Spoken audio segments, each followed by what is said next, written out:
Okay, I think it's time.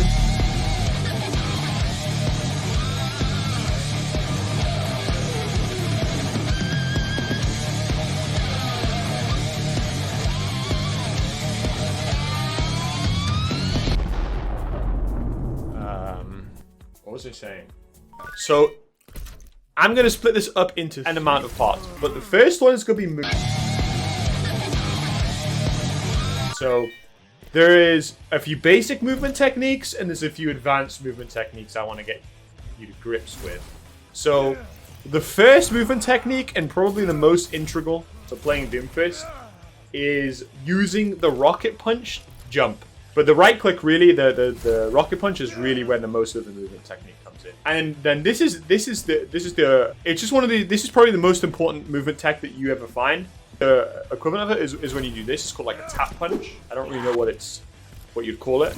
But this right here is very useful, and this punch is even easier. You literally just hold jump. So you hold jump, you tap right click, or tap your rocket punch. Very, very easy. Hold jump, tap the right click. Easy peasy lemon squeezy. Sometimes people use rocket jump like this, rocket punch like this. And look how little distance you get, you know? If I'm standing here, you go here. You know, it's not bad, but it's not great.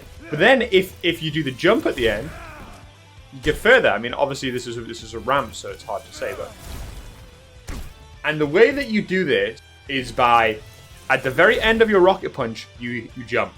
Now, getting the timing right might be a bit difficult at first, because, you know, you're trying to maximize it, you're trying to squeeze out the last bit of it. I mean, but this is a tech I practice in games until you get it down about 90% of the time. Because this is very, very, very, very, very, very important tech to learn. And then you have what's called the turn punch, which is like that, where you can angle your punch. The easiest way for me to explain turn punch to a new player, so is like, if I want to turn punch, what I want to do, so there's basically two sections to it. So you see, so what you want to do is you want to do this. So you want to just charge your right click and then turn your camera towards the angle which you want to turn punch. Okay, that's step one. And then just as your right click's about to end, you want to jump. That's the general way that you do the turn punch. That's the way I learn it. And you just want to slow it down into its basic parts. And then as you get more and more advanced with it, you can start to speed it up and start doing it with smaller right clicks and stuff like that, you know. This is a very, very, very useful technique to know. You know, being able to punch around corners and stuff is very, very useful. But again, like I said, so basically if you're brand new to playing Doomfist, you want to learn how to turn punch, you just want to channel your right click, turn your camera, and then jump at the end of your right click. And then there's a few other techniques. One of them is diagonal punching. Oh my god, I absolutely tortured him. That is one of the most disgusting Farah kills I think I've ever done in my life. I think it's an interesting tech. I'm trying to find a good spot to do on this map. It's not a useless technique, but it's not like a particularly great technique, I don't think. Diagonal punching is just like, basically you fall off the edge at the right time with your rocket punch, so that the curvature of the ledge basically takes you at a 45-degree angle up, if that makes sense. So when I release right click normally, you know, it's just a purely lateral movement. But if I time at the right time, you know, you can get a lot of vertical momentum. Now, this is a very situational tech, and I think it's a fairly niche tech. But there is definitely a lot of rollouts that it's useful for. Now, I'm not a big rollout fan, personally. I don't really use diagonal punches that much, but they're very, very useful to know. You can do diagonal punches up walls as well. I'm not sure there's anything you can really do on this map. Yeah, you can. You can sort of. So if the wall's like slanted, you can sort of like punch up it. A better example would be on like Temple of Anubis. Again, another, in my opinion, very situational tech. Like, I'm not going to teach you guys like super advanced movement techniques. If you guys want to go that, yeah, go check out Get Quaked On's video. I'm sure he's seen tons of that shit. Downwards diagonal punch as well. Again, you know, it's very, very situational thing. You have to bounce your head off the wall and stuff. Again, pretty useless tech. I wouldn't really bother about that. And then the next technique is what's called like a bounce punch, where you can bounce off a particular surface. Let's do this rock. And then you can get tons of upward momentum. So the way you do this is that just as you're about to hit the rock or whatever target you're trying to bounce off, you want to hit your jump key immediately. And this is a very useful technique on certain maps and certain rollouts. It's a good thing to know. Let's say there's a soldier up there. Now, obviously, the other option is to use your shift uppercut like this. The problem with that is that it leaves you very vulnerable, and generally, in my opinion, it's a less consistent combo. Now, I'm sure you're using all three of the cooldowns here, but this is kind of an all-in rollout. But specifically, it's just the bounces that I'm talking about here that are very, very important to know. Okay, next is how your Seismic Slam works, and some little techniques you can do. As you can see, sometimes when you Seismic Slam, you see how on the floor right there, there's an indicator. See, there's an indicator here. Some people call it indicator slam. I call it a honing slam. And when you press the button with the indicator, it goes you straight there, and it gives you like a degree of like soft CC immunity. Then there's the other kind, which is what's called a floaty, or I think people call it like arc slam, where you slam like this. And this is more dangerous because you can get booped easier. Like if I get booped here, it won't knock me off course, because I'm locked in. If I'm like this and I get booped by a Lucio, I will get knocked back. So there's basically situations where you want to use it. I would say that in general, using honing slam is almost always better in most spots. However, if you're coming from hiding, then honing slam's easier. But there is also ways. The way it works is that if your feet are a certain degree above the ground, you will get the indicator. So you can actually use this to your advantage. You know, if I'm fighting a guy who's like here, right? Let's say this soldier here, and I want to kill this guy, and I want to E. My E doesn't hit, but so what I did there was I jumped off here, and then forced myself to get a honing slam. So I couldn't do it. You know, I'm here. I walk forward, E. Don't get the range. However, if I force myself off the ledge and do an E because my feet are above the ground, I can get the honing E. And that technique's very useful, and it's one of those like higher skill Doomfist things that you can do to like force yourself a honing E. So sometimes, you know, you can do like some fucking Brandita rollouts and stuff like that, you know, where you can like slam off roofs and stuff like that, you know, do stuff like this. I think that's generally not the right way to play Doomfist. I think it's too greedy and too all in. But we'll get to that when we talk about the combo section. It's the only real form of uppercut movement technique, in my opinion, is off a door frame like this, where you uppercut off a door frame and it takes you forward. It's a very, very situational thing. I think it's generally pretty worthless. It's good to know though how it works. You know, it doesn't work on every ceiling, but it's basically like that, right? If it's like a curvature here, you can go pretty far forward. However, it's first time Doomfist, lol. Like that. It's very, very situational, and generally I'd only use it to roll out a spawn. Uppercut generally isn't used for like specific movement tech. The ult is a very very bizarre part of your kit. Now, the way that the ult works is that the way I think about the ult is that when you're in your ult, imagine you're a Genji. Imagine you're a Genji on crack. Okay? Now what I mean by that is that the way that your ult works is that you're a Genji who's wall climbing everything you touch. So if I want to get up here and I want to go like this, it won't work. Especially if you're not in the aerial view. You know, you're like a Genji who's trying to get oh, I'm against trying to climb this wall. I can't climb the wall because there's no wall there. However, if there is a wall here, you're like wall climbing up like, but the ult is very inconsistent, and I don't really know like why it works like this sometimes. It's just a really bizarre. It's just something you have to learn. It's just badly designed. Let's be real. It's coded terribly. Like why is it doing this in the current year? I don't know. But anyway.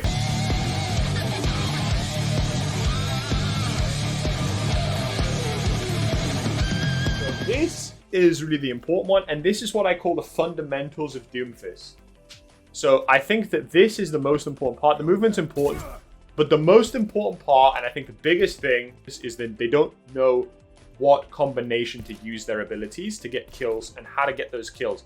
So there's really, in my opinion, there's two combinations to generally. So either you have your ult or you don't have your ult. Now there's two situations that if you don't have your ult, let's assume I don't have my ult. I have my ult, but assume I don't.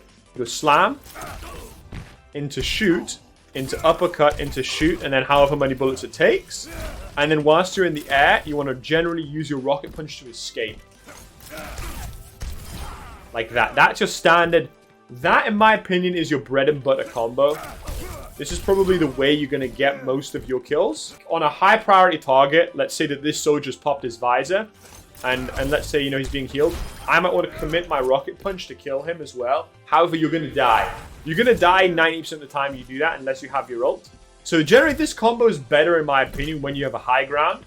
Like, so let's say their team's coming through choke. The soldiers just cross, you boom, boom, boom, boom. So the other combo is basically the flip side, the opposite. So you commit with your right click, punch, uppercut, into Seismic Slam away. Now this combo, in my opinion, is better when the enemy team has a lot of CC, because it's harder to stop, because you can sort of channel your, rocket punch here. And let's say that's a McCree trying to stun you. You won't hit you until you get close enough. It's generally safer against CC. And it's also, in general, better when you have the low ground. So let's say that I'm sitting here and their team crosses. I'm going to want to use my right click here rather than using my slam because of my situations. I think that if the enemy comp doesn't have CC, I think that using your slam to engage is almost always the right play because it's a more consistent and safe way to get kills. But it's easy. It's more vulnerable to using to being stunned. However, the enemy team is playing, you know, like McCree, Brig. You know, you might want to play more distant and then look to engage a right click and escape like this. And another technique as well, and another just a little tip that I see a lot of Doomfist players not do, including myself, is that when you commit with your right click, you always want to buffer a shot afterwards. So you just want to literally, so as I'm right clicking to the wall, you want to, I guess I kill him there, but you know, you want to buffer a primary fire shot into him. So that means that a lot of the time you'll see where like you punch a target into a wall like this, you know, he lives on really low HP, and then you want to, if you're using like sometimes you can literally be like 1 HP, and then that little tiny left click you do after is enough to get the kill. There's been so many times that I get denied a kill because I take for granted that person's gonna die, but they don't. So then the extra left click on top will a lot of the time finish them off. So now we're gonna get onto the situation that you have your ult. So let's say you have your ult. What that means you can do is that you can all in.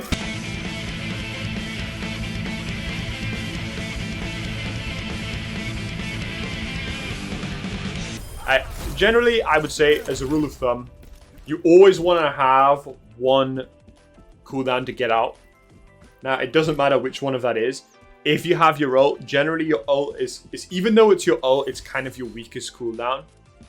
Is that like just the way Doomfist plays? Like to get kills, your ult, because it's so telegraphed and so underpowered right now, using your ult to get out, I'd say, is probably the right situation a lot of the time. You know, like I'm all in here, like oh, bah, bah, bah, bah, bah, bah, you know, I'm going crazy, and then I use my ult to get out. You know, maybe I want to use my ult to reposition, get on the group or something, and then re-engage.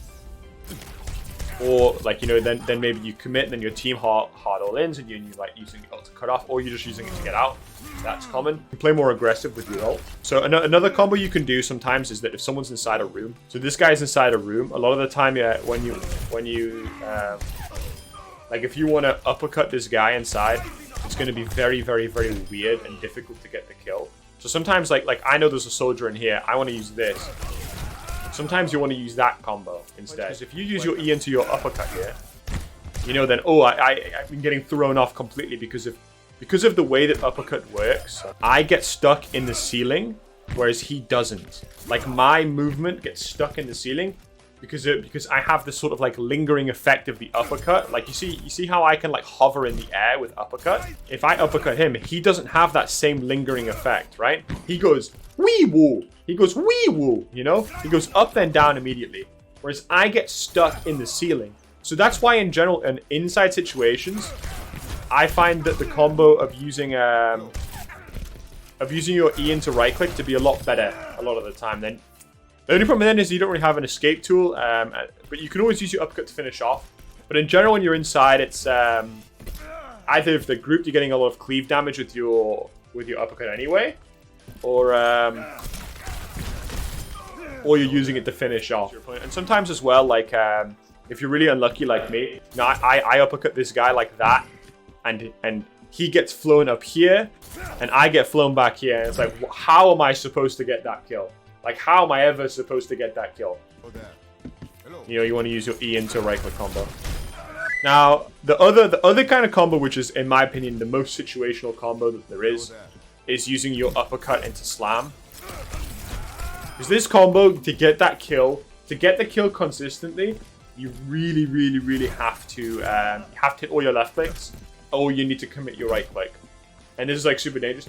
This in general is a situation where, like, let's say that like it's a last ditch effort. I need to go boom, boom, boom. You know, you want to use all of your combos. It's just a very, very, very situational kind of combo. So in general, I would refrain from using that. I would just stick to those two bread and butter combos, and such, I guess 3 if they're inside. The next thing I'm going to say is... Oh my...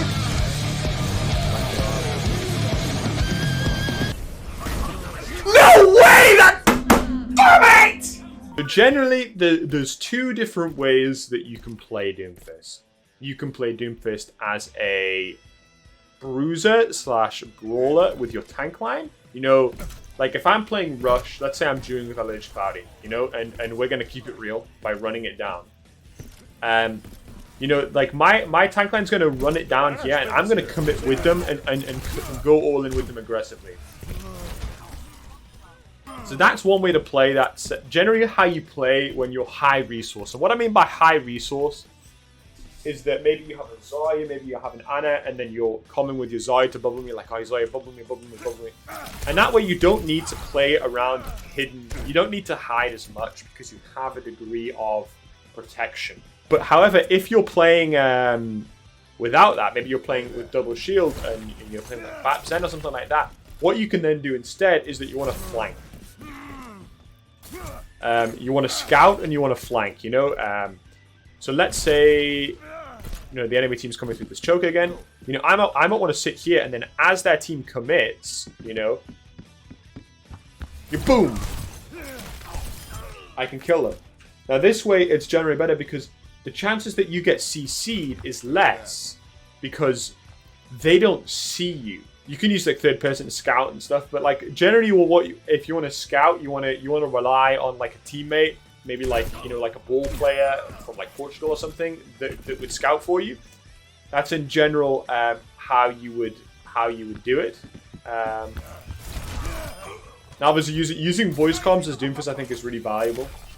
Now, a lot of this is going to come down to like learning the maps and stuff like that, like learning what spots to hide in, you know. So that's in general, I say, the 2 ways to play it. It mostly depends on what your comp is.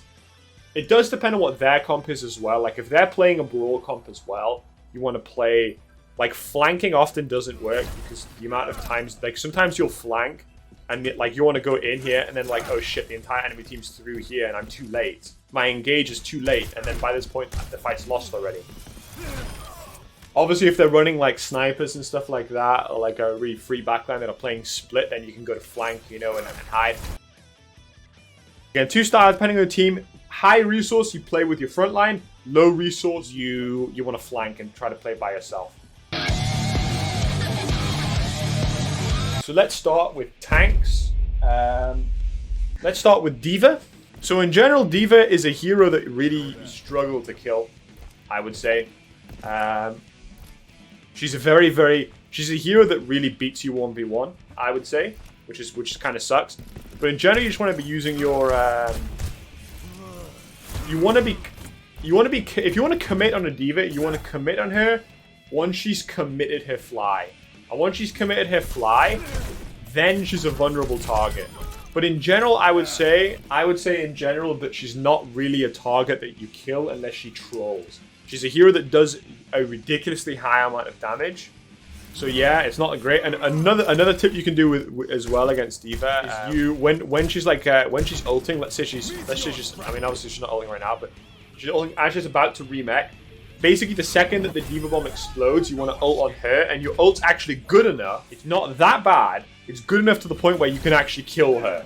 It's not that weak. So against Orisa is... You ain't going to kill Orisa unless she doesn't have Fortify. That's it.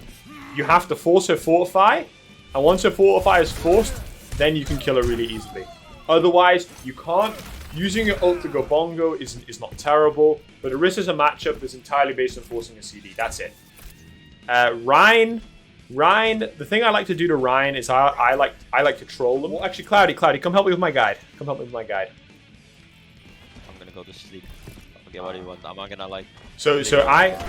Don't fucking... Fucking idiots, man. What are you doing? Sure.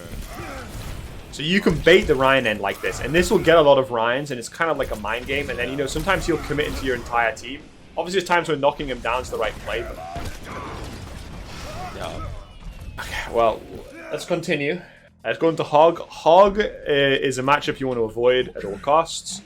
General, the way you want to play against Hog is so Hog you want to avoid. If he has no hook, then you can all in him. But generally, the only sort of counterplay you have against Hog is that when he uses his vape, you punch him out of it. That's it. Against Sigma, Sigma's a pretty free matchup for you. His Rock is the only threat against you. Again, you can use your... Let's say you want to combo him.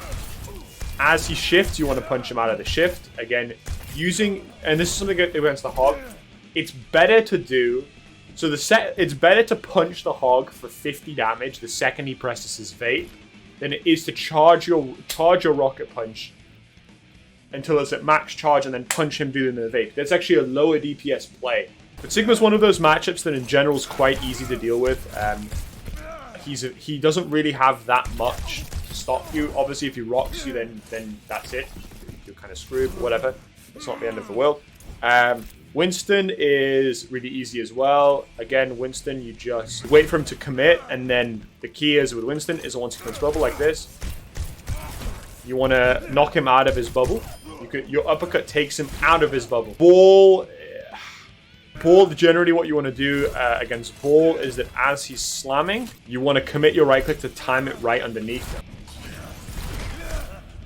So as you can see like that, if you time it right, so you can time it like that and it still hits you, or if you're actually good at the game, unlike me, you can time it so that his slam doesn't hit, and that's a lot of damage negated.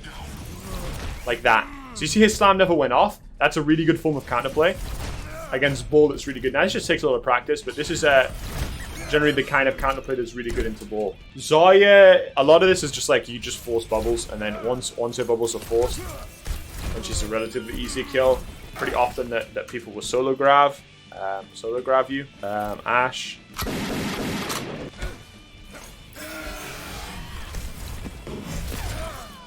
So that's how you want to play against Ashe. You want to use one of your CDs to bait the E, to bait the shift, and then use your other two CDs to commit on her. This is quite a tough matchup because depending on the time that she E's, depending on the time that she shifts away, it can be quite dangerous. But yeah, and absolutely right. If you do a flow to E against Ashe, this is what will happen. I want you to, can you shift me when I E you? In the air? Or Yeah. on impact? In the end, yeah. So if you do that against an Ashe, you're dead meat. You're going to just die instantly. You're going to die. What's next on the list? The heroes? Go check. Go check what's on. So Bastion, there's nothing to say besides you can use your ult when he's in sentry full, and that's it. You never want to go near Bastion. You will never kill him ever under any situation. Doomfist with Doomfist is just... I don't like taking Doom 1v1s. I think it's cringe. I just don't think it's really like high value in general. It's just kind of a skill matchup. If you want to know the actual way to play Doom 1v1s, is to play like a bitch. It's the best way to play it. You should never be the one engaging, you should be the one reacting. Husker has a positional advantage, but he has a life disadvantage. Oh, and Phoenix just completely schools him. Just schools him. Exactly. He baits his CDs, and then he just kills him because the other guy has no CDs. So Echo's a hero as well that you kind of can't really deal with. I don't know why it's disabled here, but whatever. Echo's a hero you want to avoid at all costs. You can almost never kill Echo, so just ignore her. So as with Genji, I want you to wall climb up this wall and then fall down. Like you're trying to escape. There's only so far you can wall climb. So that's what you want to do against Genji, is that as he's wall climbing, Yeah, let me go maximum height.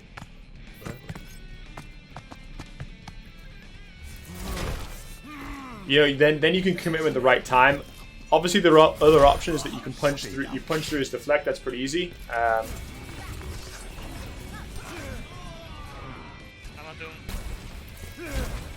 You like the skin, dude? Yeah, from BlizzCon. Hanzo, it's all about timing your slam as it leaps. It's a weird matchup. It's mostly on the Hanzo, depending on how good he is. Junkrat again. Junkrat's a hero. There's certain heroes like Hanzo, Junkrat, McCree. If you flank them and come from behind, it's very easy for you to kill them. If you don't, however, it's very hard. So generally, McCree, the way you play against McCree is either you flank him or you do this. So you see, as he stuns me, if he stuns you like that, you're screwed. Meteor Strike. But in general, if you can get your uppercut off before he stuns you, you'll be in the air for enough time to the point where you won't die. But generally with McCree, either wait for a stun, avoid him, or flank him. Or if you're going to commit on him, make sure you uppercut before his stun lands. May's a really free matchup. She can't kill you ever. You just got to force her shift, and then kill her afterwards. It's very, very easy. Like, fine, go. Let's go over one right now.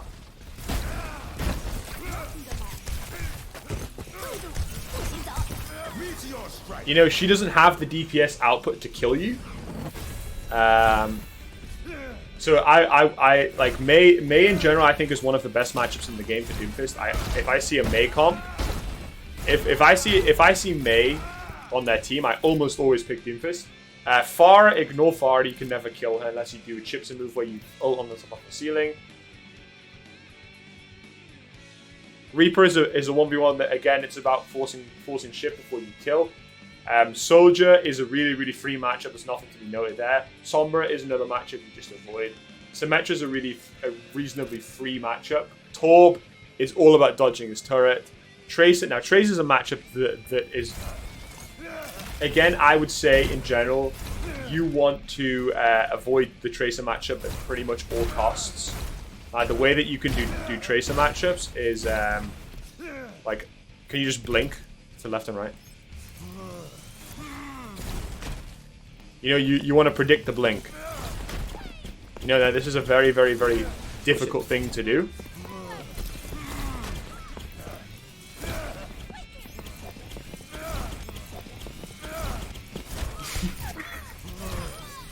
Especially when he's throwing the cinematic. And then the other one is, can you just like move around and then recall? That's about reading the recall. That's a very, very, very advanced thing to do. That takes a lot of time and a lot of skill. Widowmaker is all about... the key with Widowmaker is that when you die to her, you need to complain. That's the #1 most important tip against Widowmaker. Now, but in all seriousness, Depending on the map, if she's playing on high ground, you can't really get her in unless you have ult. She's very difficult. It's like catching her with her pants down in general is the key. Catching her when she doesn't see you coming. Ana is all about baiting sleep. You can engage Ana face up, and you've just got to take the matchup. If she sleeps you, she sleeps you. But in general, again, flanking and Ana is really good. Baptiste is all about... Baptiste, you can do this, which is your standard way to kill the Baptiste. You can uppercut him out of his lamp. You can also punch him out of his lamp as well. It's one of the few heroes that actually beats Baptiste 1v1 because you can just do this. But in general, Baptiste is actually a very good matchup for you. Brig's a hero you want to generally avoid. If you can catch her with pants down again, it's good. If she's got no stun, you can all in her. But again, it's a very, very risky one. Lucio's a hero that if played well, you'll never be able to kill unless he trolls. One thing you can do is that when he's beating, use your beat. So you can do that. Now this is obviously a very, very tough thing to do. Like, it doesn't seem that hard here, but like it's a very it can happen, and I've cancelled plenty of beats with it. Mercy, again, she's flying around. You have to catch her in between flies. You can't do much. Moira, it's about catching her without shift. And Zen's a hero that you can't... Against the Zen, the key is to engage him when you don't have Discord Orb. If you have Discord Orb against the Genji, against the Zen, sorry, he's probably going to kill you every time. He's very squishy, but he also does a lot of damage. Okay, rollout. I'm not gonna do rollout, guys. I don't know any fucking rollouts. So yeah, I mean, I guess that's it. That's the video. It's a comprehensive guide. Worst version of Karki video because guy, you have it now. You guys can't flame me. Wow, man, it's to be expected. I mean, pretty much the best player. I would argue the best player to ever live, but you know, you